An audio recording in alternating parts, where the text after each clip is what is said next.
No podía apartar los ojos del ataúd. El barniz brillante reflejaba las luces blancas del velorio, mientras las flores alrededor, los lirios que ella tanto amaba, parecían burlarse de la situación con su belleza efímera. Mis manos temblaban, sudorosas, aferradas a mi bolso, como si aquel objeto pudiera anclarme a la realidad. ¿Cómo podía ser verdad? ¿Cómo Sofía, mi única hija a sus 38 años, llena de vida, con aquella sonrisa que iluminaba cualquier ambiente, podía estar ahí, inmóvil, fría, lejos de mí para siempre? ¿Necesita agua, señora? Una empleada de la funeraria me preguntó, extendiéndome un vaso de plástico. Negué con la cabeza. Mi garganta estaba demasiado cerrada para tragar cualquier cosa. Antes de continuar, dime en los comentarios desde Mibensech-Dergsel qué ciudad estás escuchando mi relato, y si has pasado por algo parecido, no olvides suscribirte al canal. Tu apoyo es fundamental para que yo no pase por esto sola. Ya no tengo con quién desahogarme. El velorio ocurría en Cuernavaca, ciudad donde viví toda mi vida y donde crié a Sofía sola después de que Roberto, mi esposo, nos abandonara cuando ella tenía apenas 5 años. En aquella sala, entre rostros conocidos y otros no tanto, me sentía más sola que nunca. Los médicos hablaron de un aneurisma, algo súbito, inesperado. No sufrió, dijeron, como si eso pudiera consolar a una madre que acaba de perder a Testos de Sins, su única hija. Miguel, mi yerno, estaba al otro lado de la sala, recibiendo condolencias. Alto, siempre bien vestido, con ese aire de ejecutivo exitoso. Casado con Sofía durante 15 años, padre de mis 2 nietos, Luis, de 12 años, y Carmen, de 9. Los niños estaban sentados en un sofá en la esquina, Luis abrazando a su hermana, que lloraba silenciosamente. Mi corazón se encogió aún más al verlos. ¿Cómo explicarles a 2 niños que su madre nunca más volvería? Todavía no había logrado intercambiar más que media docena de palabras con Miguel desde la noticia. Él asumió todos los preparativos del funeral, con una eficiencia casi fría. Algo en aquella postura me incomodaba, pero estaba demasiado anestesiada por el dolor para pensar con claridad. Intenté acercarme a mis nietos. Necesitaba abrazarlos, sentir que aún quedaba algo de Sofía en este mundo. Fue cuando lo escuché.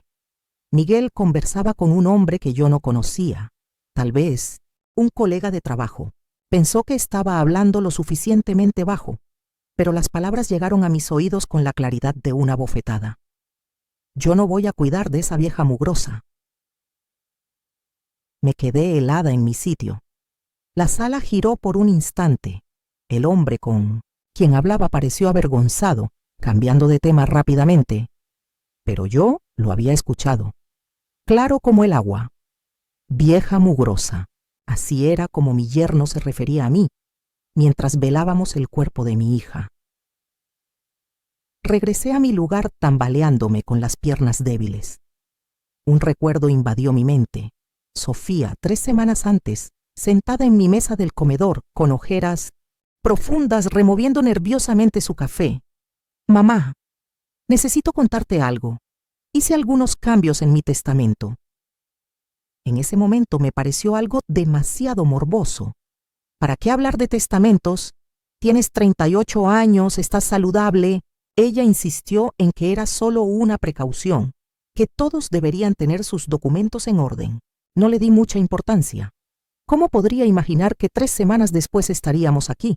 Doña Guadalupe, la voz del abogado de la familia, licenciado Mendoza, me trajo de vuelta. Un señor de unos 60 años, cabello canoso y lentes de armazón delgado, que atendía los asuntos legales de Sofía desde hace años. Lamento mucho su pérdida. Sofía era una persona extraordinaria.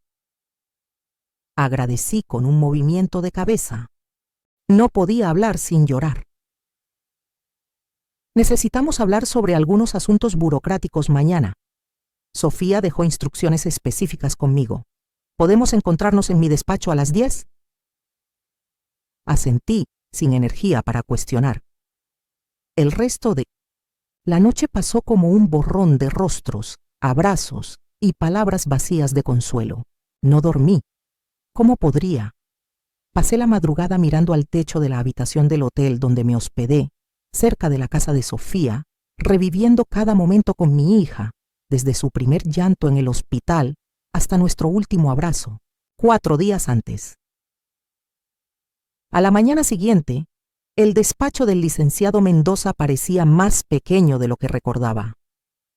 Miguel ya estaba allí cuando llegué, sentado rígidamente en un sillón de cuero, revisando su celular. Apenas levantó los ojos cuando entré. Los nietos se habían quedado con una vecina, supe después. Gracias a ambos por venir en un momento tan difícil, comenzó el abogado, sentándose detrás de su escritorio de madera oscura. Sofía me buscó hace aproximadamente un mes para hacer cambios importantes en su testamento. Estaba lúcida y decidida, y todo se hizo conforme a la ley. Noté que Miguel se enderezó en su asiento, súbitamente interesado. El licenciado Mendoza continuó. Sofía dejó todos sus bienes, incluida la casa donde ustedes viven, Miguel, los ahorros, el seguro de vida y las inversiones, para su madre, doña Guadalupe. El silencio que siguió a aquellas palabras fue cortante. Yo no podía procesar lo que acababa de escuchar. Miguel se levantó bruscamente. «Esto es absurdo. Debe haber algún error. Soy su esposo». «No hay error», el abogado respondió calmadamente ajustando sus lentes. «Los hijos de la pareja tendrán acceso a fondos educativos cuando alcancen la mayoría de edad. En cuanto al resto, la voluntad de Sofía fue clara». «Esto es ilegal». Miguel golpeó la mesa. «Yo merezco todo esto. Lo construimos juntos». Observé a mi yerno como si lo viera por primera vez. El rostro contorsionado de rabia, los ojos centelleantes. ¿Dónde estaba el dolor por la pérdida de su esposa? Todo lo que veía era furia por no haber recibido el dinero.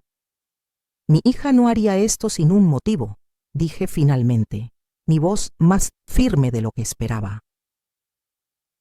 Miguel se volvió hacia mí, el odio apenas disimulado. «Tú la manipulaste. Siempre fue así, controladora, metida en nuestra vida. Ahora conseguiste lo que querías, ¿no?». El licenciado Mendoza intervino. «Esa acusación es grave e infundada, señor Miguel. Tengo testigos de que Sofía tomó esta decisión por cuenta propia».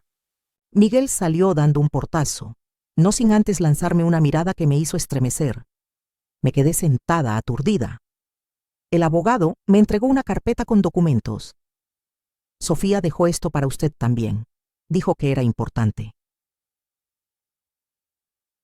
Volví al hotel en estado de shock. ¿Por qué mi hija haría aquello? ¿Qué sabía ella que yo no sabía? Las palabras de Miguel en el velorio resonaban en mi cabeza. Vieja mugrosa. El desprecio de aquel hombre, escondido durante años bajo sonrisas falsas. 2 días después, reuní valor para ir a la casa de Sofía a buscar algunas de sus cosas personales.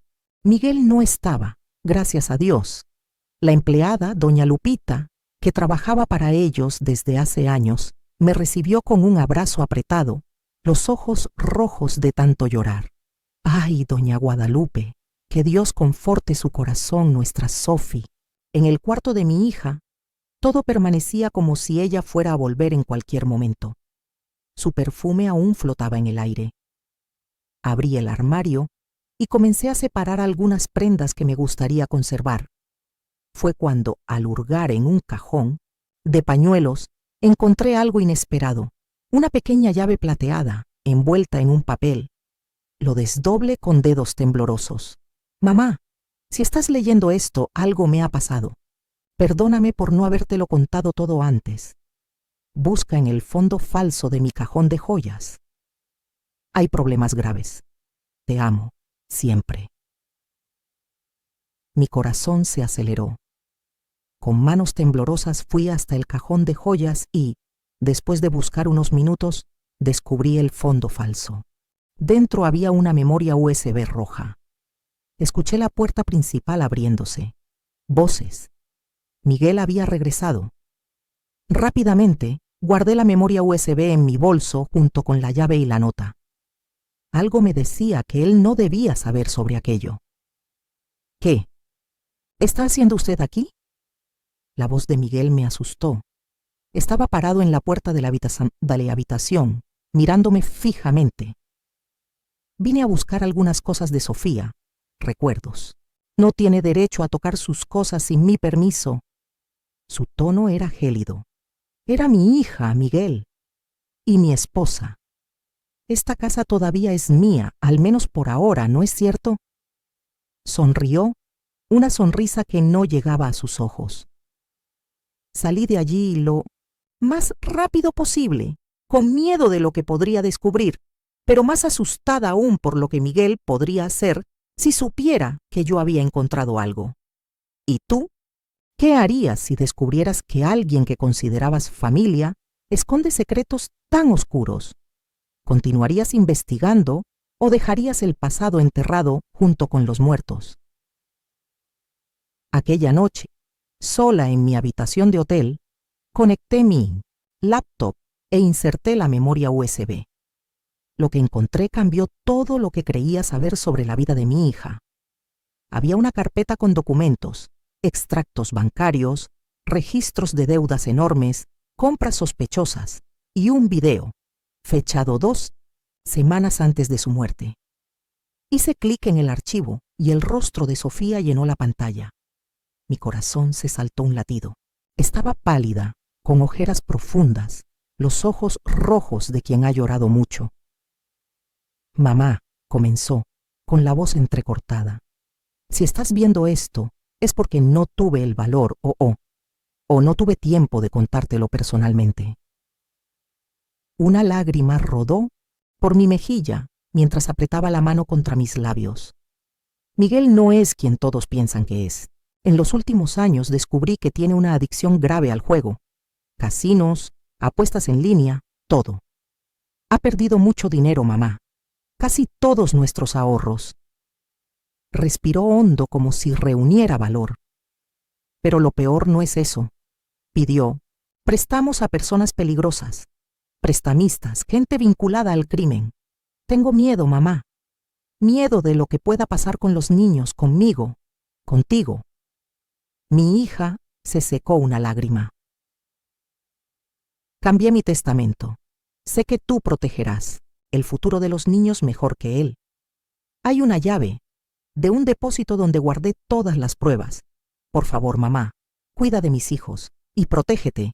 Miguel puede ser impredecible cuando se le contradice. El video terminó y me quedé paralizada, mirando la pantalla oscura que reflejaba mi rostro devastado por el dolor y la conmoción. ¿Qué estaba tratando de decirme mi hija? ¿Tendría Miguel algo que ver con su muerte repentina? ¿O sería solo el miedo hablando?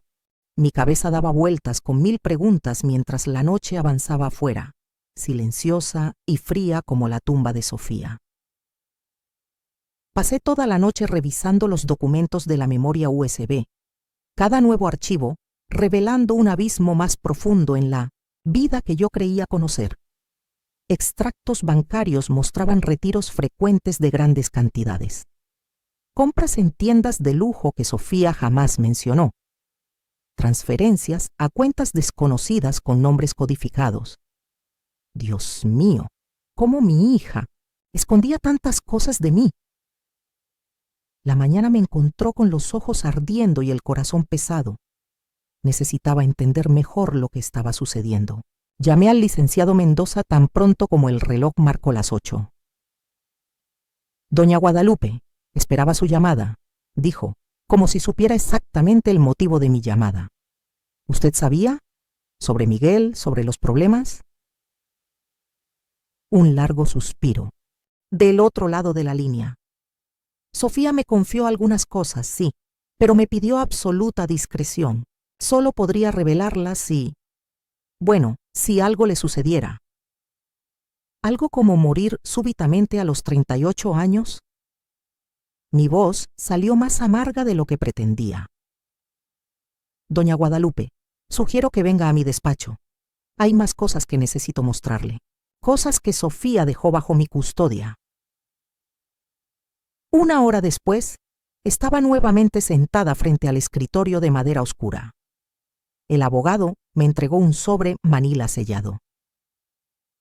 Sofía dejó esto conmigo hace 3 semanas, con instrucciones expresas de entregarlo solo a usted, en caso de que algo le sucediera. Dentro del sobre había una carta manuscrita y otra llave, diferente de la primera. Reconocí inmediatamente la caligrafía delicada de mi hija. Mamá, si estás leyendo esto, significa que mis sospechas se confirmaron. He vivido con miedo en los últimos meses. Miguel cambió. No sé cuándo comenzó exactamente, pero noté que grandes sumas de dinero desaparecían de nuestras cuentas. Cuando lo confronté, se volvió agresivo, no físicamente, pero sus amenazas veladas me aterrorizaron. Descubrí que tiene una adicción al juego, que debe dinero a personas peligrosas. Esta llave abre un depósito en guardaseguro de la Avenida Reforma, número 42. Allí coloqué todas las pruebas que pude reunir. Protege a mis hijos, mamá, y protégete también. Miguel es más peligroso de lo que parece. Te amo, Sofía. Salí del despacho del licenciado Mendoza con la sensación de cargar el peso del mundo sobre mis hombros. No le conté sobre la memoria USB que había encontrado en la casa. Algo me decía que debía mantener aquello en secreto, al menos por ahora.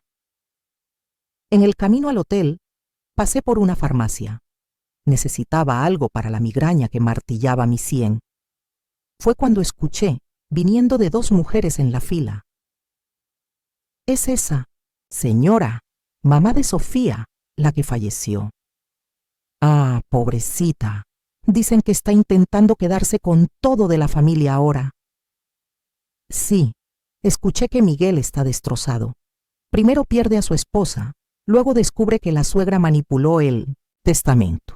Salí de la farmacia sin comprar nada, con el rostro ardiendo de vergüenza e indignación. ¿Cómo así? Yo estaba intentando quitarle todo a la familia. ¿Quién esparcía esas mentiras? En el hotel, la recepcionista me entregó un recado. A Carmen y Luis les gustaría mucho ver a su abuelita. ¿Podemos pasar por usted a las 3? Lupita. Mi corazón se calentó. Al menos la empleada recordaba que yo era la abuela de esos niños. A las 3 de la tarde, doña Lupita llegó con mis nietos. Carmen corrió hacia mis brazos, las lágrimas rodando por su carita redonda. Abuelita, extraño tanto a mamá, sollozó contra mi pecho. Luis se mantuvo más distante, las manos en los bolsillos, la mirada perdida que solo un niño que intenta parecer fuerte posee. Ven acá, mi amor. Lo llamé extendiendo el brazo libre. Él dudó, luego cedió, dejando que lo abrazara también. Papá dijo que usted va a quitarnos nuestra casa. Luis murmuró tan bajo que casi no lo escuché. Me separé para mirarlo a los ojos. ¿Qué? Dijo que usted está tratando de quedarse con todo lo que era de mamá y que tendremos que mudarnos. Carmen completó, con sus ojitos muy abiertos. Miré a doña Lupita, que desvió la mirada avergonzada. Eso no es verdad, mis amores. Nunca haría nada para perjudicarlos, jamás. Pero papá dijo. Luis comenzó. Su papá está muy triste por la partida de mamá. Lo interrumpí, eligiendo las palabras con cuidado. A veces cuando estamos tristes, entendemos las cosas de manera equivocada. Pasamos la tarde juntos. Los llevé a tomar helado, después al cine. Por algunas horas casi conseguí olvidar la pesadilla que vivía. Casi. Cuando doña Lupita vino a recogerlos, Carmen me abrazó fuerte. «Vuelve pronto a casa, abuelita, ¿lo prometes?» No pude responder. ¿Cuál casa? ¿La que Miguel decía que yo quería robar? Al día siguiente, fui al depósito en Guardaseguro. El lugar era un complejo de pequeñas unidades de almacenamiento, de esas que se alquilan para guardar muebles o pertenencias. La unidad que la llave abrió era pequeña, apenas 3 metros cuadrados, pero lo que encontré allí me dejó sin aliento. Una pared entera estaba cubierta por una especie de tablero investigativo. Fotos, recibos, anotaciones, todo conectado por hilos de colores. En el centro una foto de Miguel. Alrededor registros de visitas a casinos, extractos bancarios impresos, capturas de pantalla de sitios de apuestas y algo que me heló la sangre. Fotos de Miguel con una mujer que no era Sofía, en situaciones claramente íntimas. Había una carpeta sobre una pequeña mesa. Dentro encontré informes detallados. Sofía había contratado a un detective privado. Los descubrimientos eran devastadores. Miguel no solo jugaba compulsivamente perdiendo fortunas, sino que también mantenía una relación con otra mujer desde hacía al menos 2 años. Y había más. Indicios de que desviaba dinero de la empresa donde trabajaba para cubrir sus deudas. Al fondo de la carpeta, un sobre manila con la inscripción «Abrir solo si muero de forma sospechosa». Mis manos temblaban tanto que apenas pude abrirlo. Dentro una carta. «Mamá, si estás leyendo esto, necesito que lleves esta información a la policía inmediatamente. He grabado todas las amenazas de Miguel. Él dijo que si lo denunciaba o pedía el divorcio, yo no viviría para contarlo. Temo por mi vida, mamá. Si algo me sucede, no fue un accidente». Me senté en el suelo frío del depósito, temblando, por completo. Era demasiado para procesar. Sofía temía por su vida, y ahora estaba muerta. ¿Coincidencia? Volví al hotel en estado de shock. En el vestíbulo fui abordada por el gerente. «Señora Herrera, debo informarle que hubo una queja sobre usted». ¿Queja? ¿Qué queja? Bueno, su yerno llamó. Dijo que usted está emocionalmente inestable desde la pérdida de su hija. Pidió que monitoreáramos si usted no está actuando de forma errática. Mi mandíbula cayó. «Mi yerno no tiene derecho». Mencionó que es el abogado de la familia y que está preocupado por su bienestar. Sugirió que tal vez usted necesite ayuda profesional. Subí a mi habitación hirviendo de rabia. Miguel estaba tratando de desacreditarme, hacer que todos pensaran que yo estaba loca, perturbada por el duelo. La estrategia era clara. Si nadie me creía, él podría impugnar el testamento. 2 días después, tuve que ir al supermercado. En la fila de la caja, vi a 2 conocidas de hace mucho tiempo, Elena y Patricia, amigas de mi antiguo círculo de bordado. Sonreí y saludé. Ellas se miraron entre sí, murmuraron algo y rápidamente cambiaron de fila, como si yo tuviera una enfermedad contagiosa. A la salida Patricia se acercó avergonzada. «Guadalupe, no te lo tomes a mal, pero la gente está comentando. Dicen que estás tratando de quitarles la casa a tus propios nietos». «¿Qué? ¿Quién dijo eso?» «Miguel, lo dijo en la reunión de la Asociación de Padres de la escuela. Dijo que contrataste a un abogado para expulsarlos de la casa, que quieres venderlo todo». «Eso es mentira», exploté, más fuerte de lo que pretendía. Algunas personas miraron en nuestra dirección. «Patricia, me conoces hace 20 años. ¿De verdad crees que yo haría eso?» Ella desvió la mirada. «También dijo que estás empezando a estar confundida, que olvidas cosas, inventas historias». Tuve que sujetarme a la pared para no caer. La campaña de difamación era más amplia de lo que imaginaba. Miguel me estaba destruyendo metódicamente, preparando el terreno para impugnar el testamento por incapacidad mental. Volví al hotel devastada. Llamé al licenciado Mendoza, que escuchó todo en silencio. «Doña Guadalupe, esto es grave. Tenemos que actuar rápido. Sugiero que se haga exámenes médicos completos inmediatamente. Necesitamos certificados que acrediten su cordura y plena capacidad». A la tarde siguiente, pasé por una batería de exámenes, neurológicos, psicológicos, cognitivos. El licenciado Mendoza recomendó a los mejores especialistas. Los resultados llegarían en algunos días. Mientras esperaba, continué investigando, por mi cuenta. Revisé cada documento que Sofía dejó. Comencé a armar mi propio cuadro mental, conectando los puntos. Miguel endeudado, Miguel amenazando a Sofía, Sofía cambiando el testamento, Sofía muriendo repentinamente, Miguel tratando de desacreditarme. Era todo demasiado meticuloso para ser coincidencia. Señora Herrera, hay una joven que quiere verla, informó la recepcionista del hotel por teléfono. Dice que es urgente. Bajé al vestíbulo desconfiada y me sorprendí al ver a una mujer de unos 30 años, cabello castaño recogido en una coleta, lentes de montura gruesa. Parecía nerviosa, mirando constantemente por encima de su hombro. Doña Guadalupe, mi nombre es Ana Espinosa, soy hermana de Miguel. Me tensé inmediatamente. ¿Qué quieres? Hablar. No aquí. Es importante. Terminamos yendo a una cafetería a 2 cuadras del hotel. Ana pidió un café que no tocó, los dedos tamborileando nerviosamente en la mesa. Vine porque ya no aguanto más quedarme callada, comenzó en voz baja.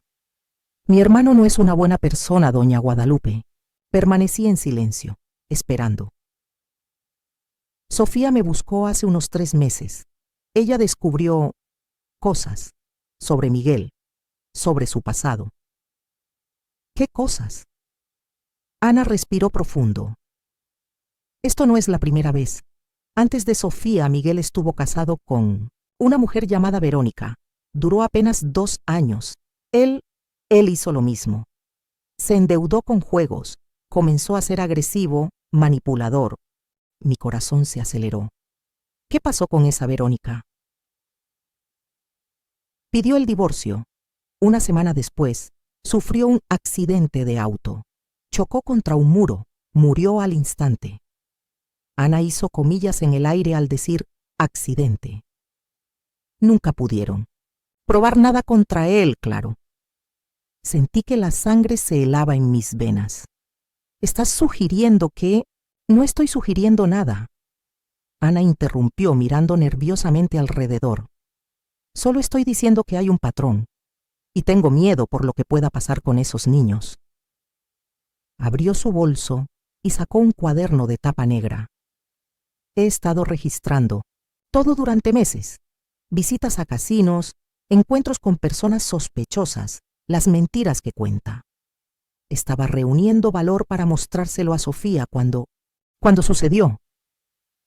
Tomé el cuaderno con manos temblorosas. ¿Por qué me das esto?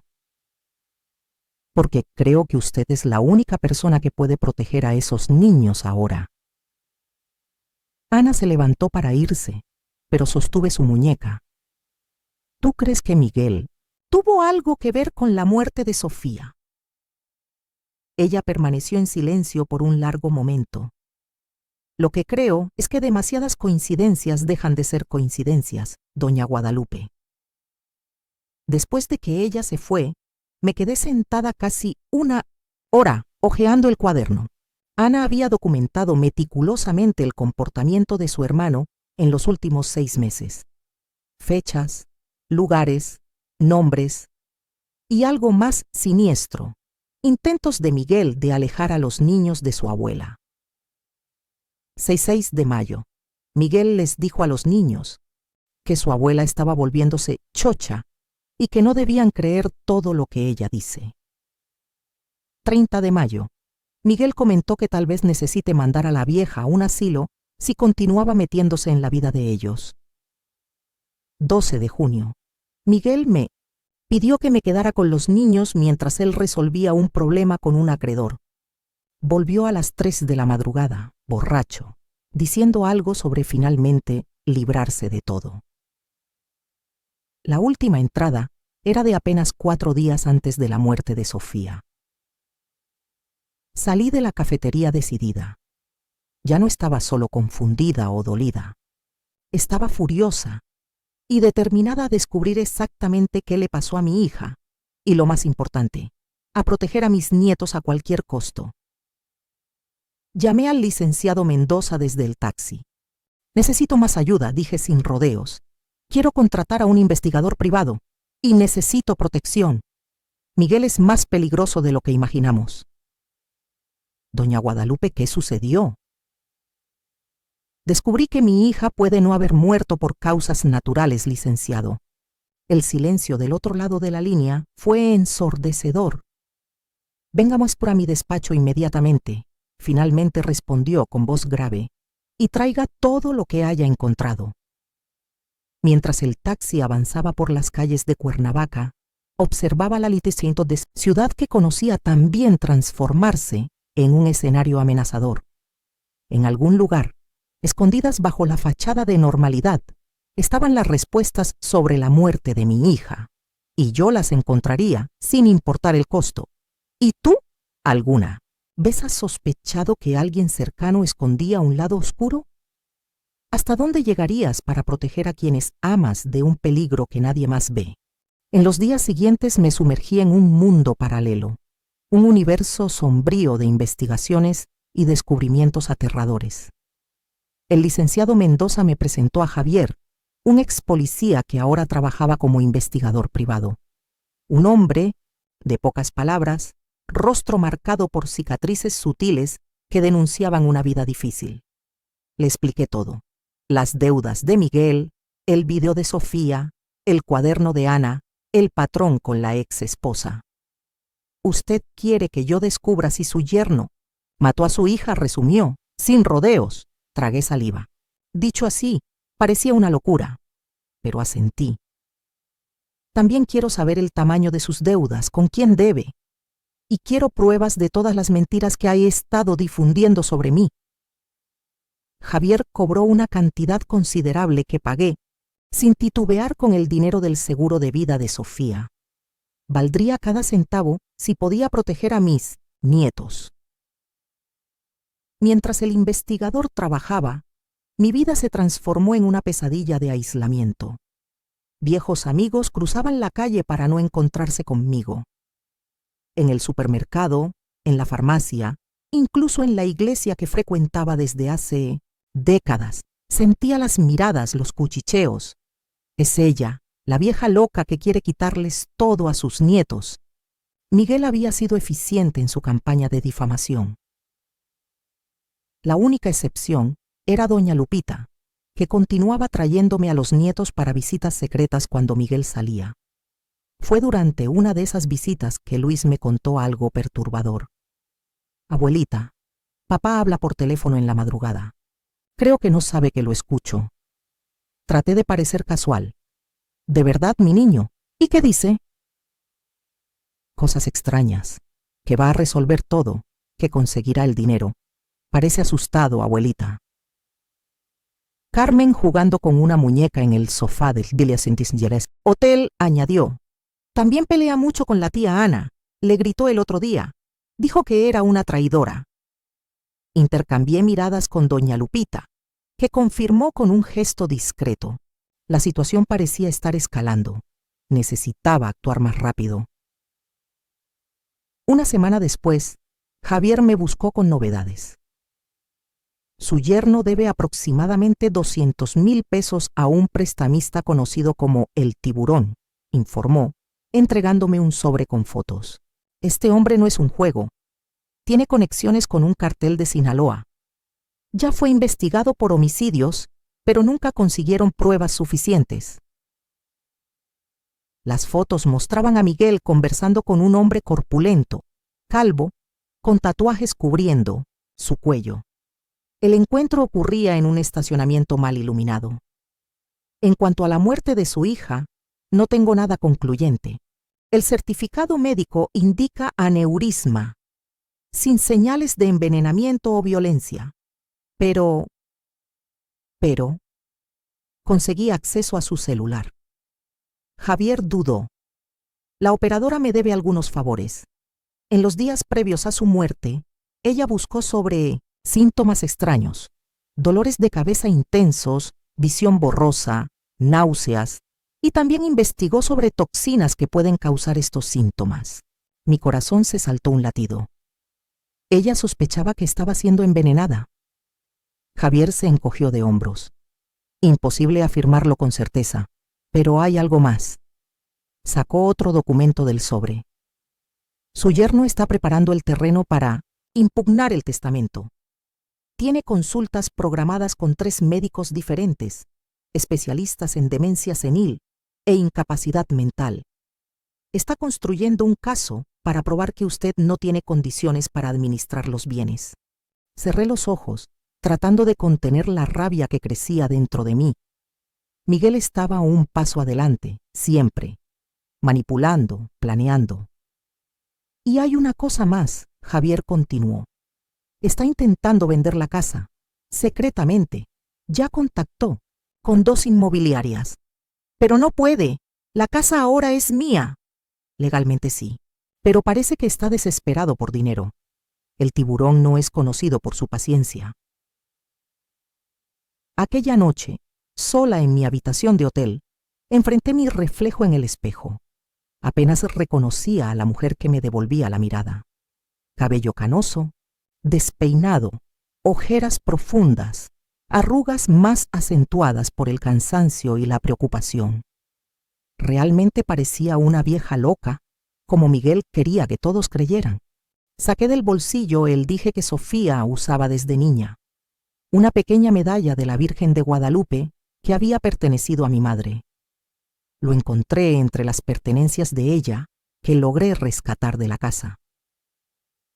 Dame fuerza, hija, susurré, apretando el dije contra mi pecho. Ayúdame a proteger a tus hijos.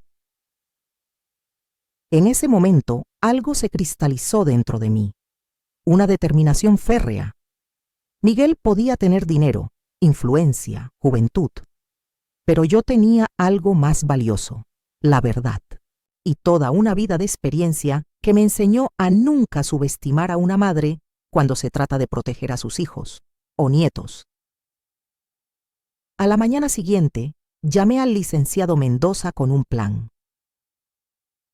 3 días después, me encontré con Miguel en un restaurante neutral, un lugar público donde él no podría hacer una escena.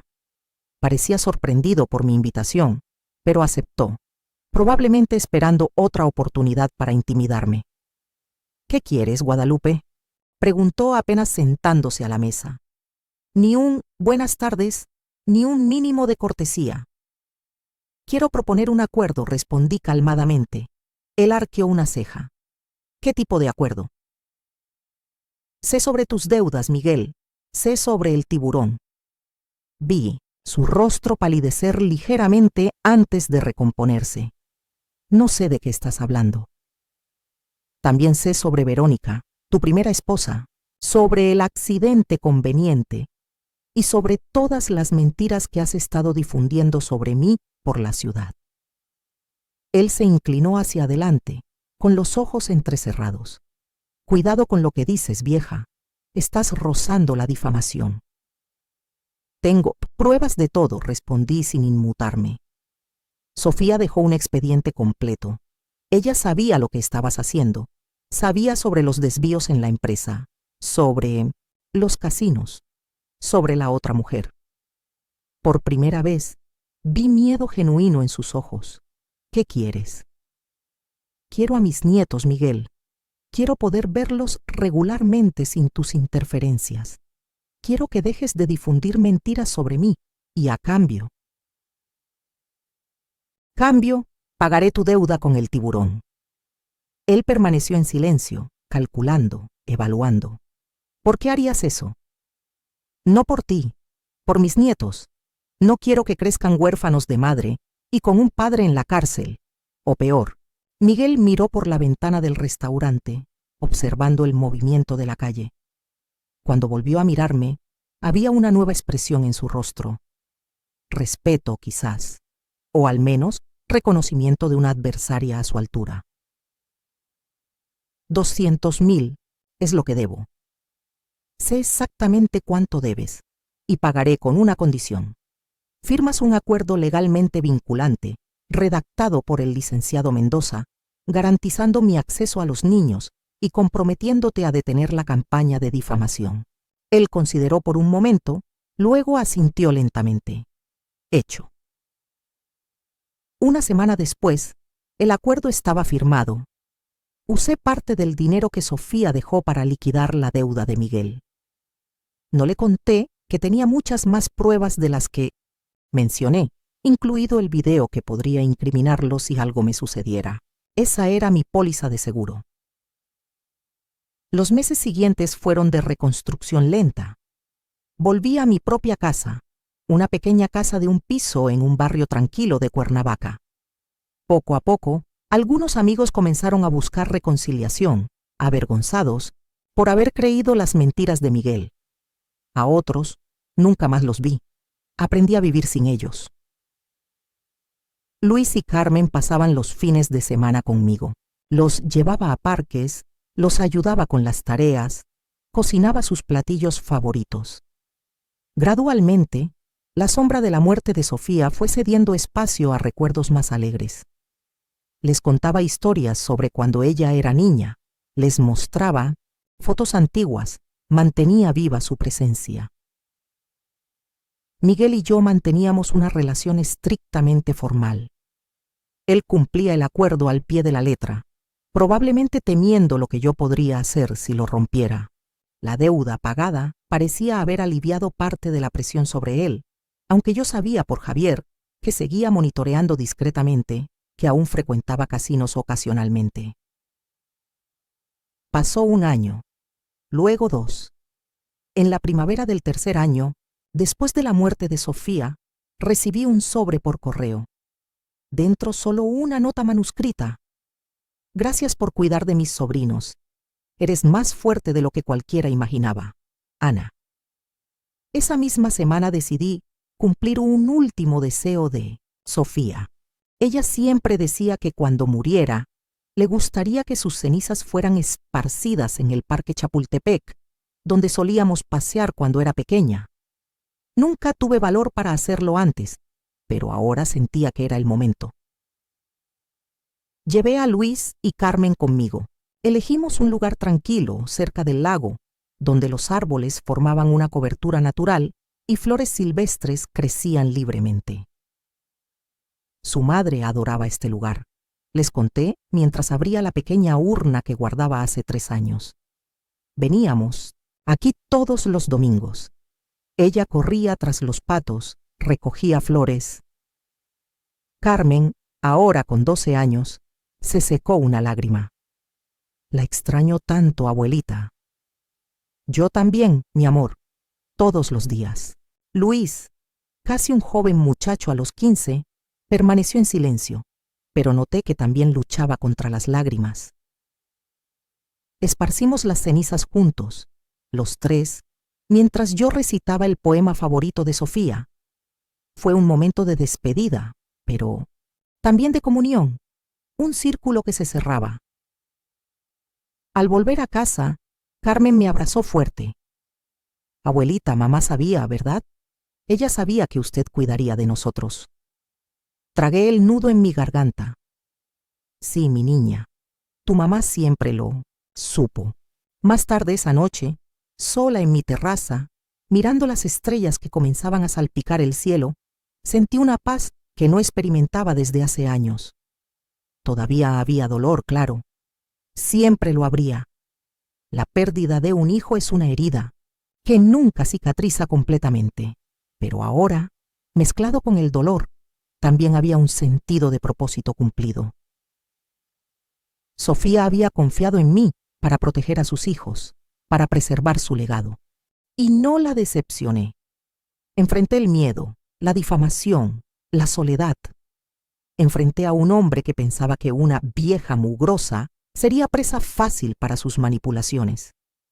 Él no contaba con lo que todo depredador eventualmente aprende.